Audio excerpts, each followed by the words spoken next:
um culto domingo de manhã e compareço a ele, e um domingo à noite compareço a ele. Se isso acontece, você é desse que vai aos 3 cultos. Na semana de oração, você é desafiado a ir a 8 cultos, a 7 cultos, 6 cultos, muito mais cultos. E estar muito mais em contato com a palavra e a oração. Então, é um esforço maior, porque você vai ter que fazer uma programação prévia para isso. Se você tem compromisso com crianças, você tem compromisso com o trabalho, você tem compromisso com uma agenda, então você se programa, porque naquela semana você quer entregar mais para Deus. E isso vai exigir de você, de mim, de você, um esforço maior para nós entregarmos mais do que tínhamos, do que vínhamos entregando. Então você não consegue ter coisas diferentes fazendo a mesma coisa, fazendo o de sempre. Então eu te convido para fazer coisas diferentes.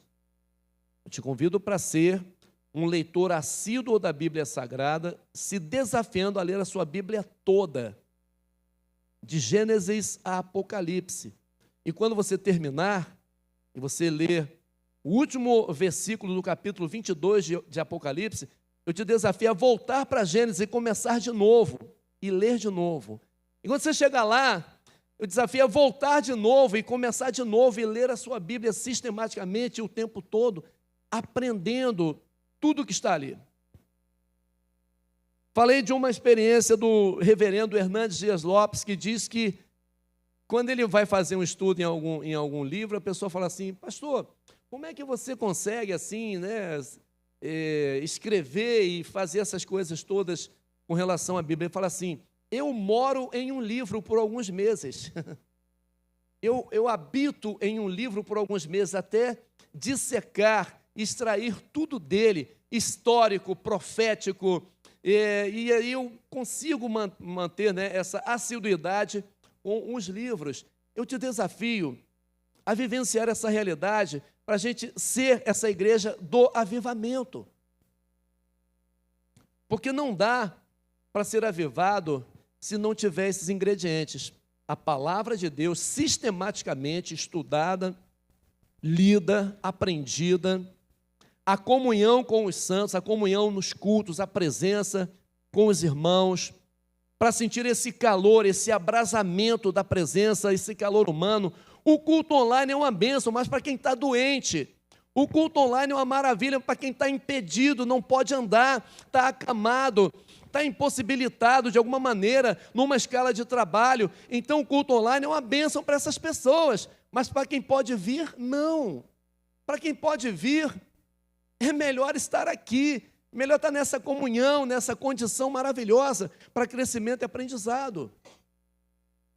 Então nós estamos trabalhando por uns dias essa questão do avivamento. E começamos com Atos 2, quando falamos daquele momento em que o Espírito Santo foi derramado sobre aquelas pessoas, e esse ato foi audível, visível, foi coletivo e particular ao mesmo tempo. Pensamos sobre isso no domingo passado, quando o Espírito Santo se derramou naquele lugar e ninguém ficou alheio ao que estava acontecendo, porque o texto diz que todos ouviram o som, e o som era um som como de um vento impetuoso, aquele vento que ninguém consegue dizer: não ouvi não, foi mesmo, ventou? Não, ventou, cara, jogou folha para todo lado, fez um barulhão nas árvores e quebrou galhos de árvore. Está vendo os indícios de que teve uma ventania? Tem folha lançada, lixo para todo lado, porque passou um vento por aqui. Ninguém poderia dizer: nós não ouvimos. Todos ouviram, e tanto foi que até que os que estavam de fora correram para o lugar onde aquilo estava acontecendo com uma indagação: o que quer dizer isto? A minha expectativa é que essa igreja vivencie essa experiência, que as pessoas corram para cá e perguntem para a gente: o que está acontecendo aqui? Queridão, essa pergunta dessas pessoas me remete a um outro momento. Quando o maná caiu dos céus, a pergunta foi a mesma: o que quer dizer isto? O que é isto? O termo usado em Atos 2 é o mesmo usado em Êxodo. O que quer dizer isso? E a pergunta foi respondida por Pedro, e Pedro se põe de pé, cheio de autoridade, e diz: olha, irmãos queridos, esse pessoal não está bêbado não, como vocês estão dizendo. Isso é o que disse o profeta Joel. Então o conhecimento bíblico, o conhecimento da palavra, na memória de Pedro foi agora acessado, aquela gaveta foi aberta, Pedro tirou todos os arquivos e começou a ler para ele os arquivos. Está vendo o que Joel disse? A pergunta era a mesma. O que quer dizer isto? E a pergunta foi: isto é maná, isto é pão, isso é alimento, vai cair todo dia um fresquinho para vocês, não precisa colher porção dupla, senão vai apodrecer. E era o que acontecia mesmo, mas no sábado ninguém pode trabalhar, então na sexta-feira pegue uma porção dupla, e no sábado não estava estragado.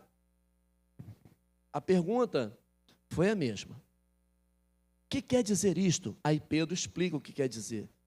Esse Pedro cheio do Espírito Santo, aquele homem que vivenciava agora uma nova experiência com Deus. O meu desejo do meu coração, e o que eu peço ao meu Deus, é que esse povo, você que está sentado nessas cadeirinhas aí, experimente isso. Experimente esse furacão, esse vento impetuoso que não passa despercebido. Ninguém poderia dizer: eu não ouvi, eu não ouvi, eu não ouvi. Todos ouviram. Foi também visível.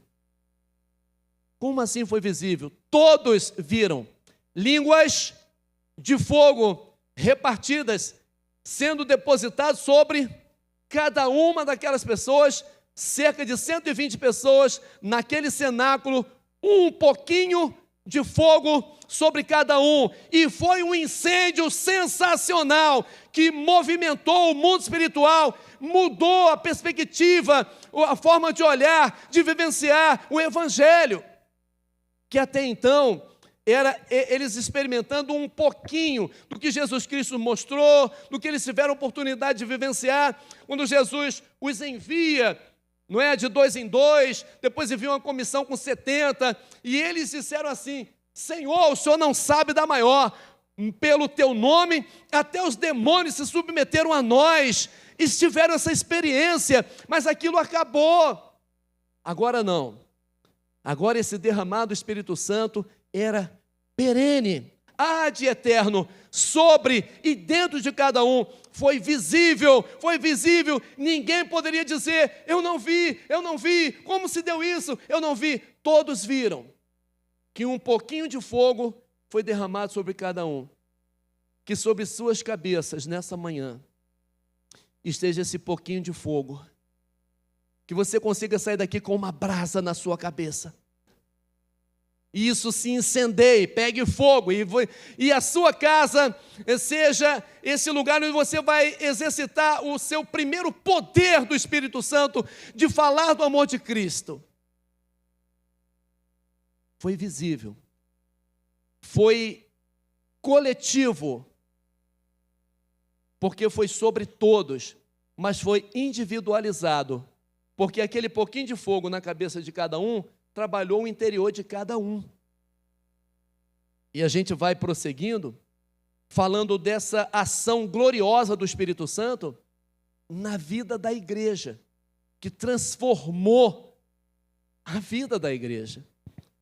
Esses homens foram obedientes, ficaram em Jerusalém esperando o dia da promessa, porque Jesus Cristo disse: não saiam de Jerusalém, permaneçam em Jerusalém, porque dentro de poucos dias a promessa que eu fiz a vocês vai acontecer.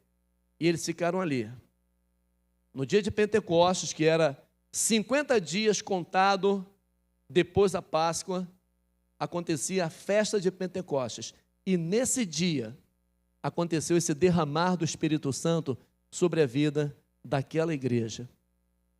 Aquelas 120 pessoas aproximadamente incendiaram o mundo. E o mundo tem duas marcas históricas, e você lê nas histórias. No ano tal, antes de Cristo, marcando um tempo da história, e no ano tal, depois de Cristo, a C e DC. Marcou ali marcou um divisor ali. Daqui para lá era assim, daqui para cá assim. Essa é a revolução que a igreja mantém viva até o dia de hoje. O Deus é o mesmo, as promessas são as mesmas, o Espírito Santo é o mesmo. O povo é que é diferente. Mas o que está dentro desse povo é a mesma coisa. É o mesmo desejo ardente de não ser só mais um no meio da multidão.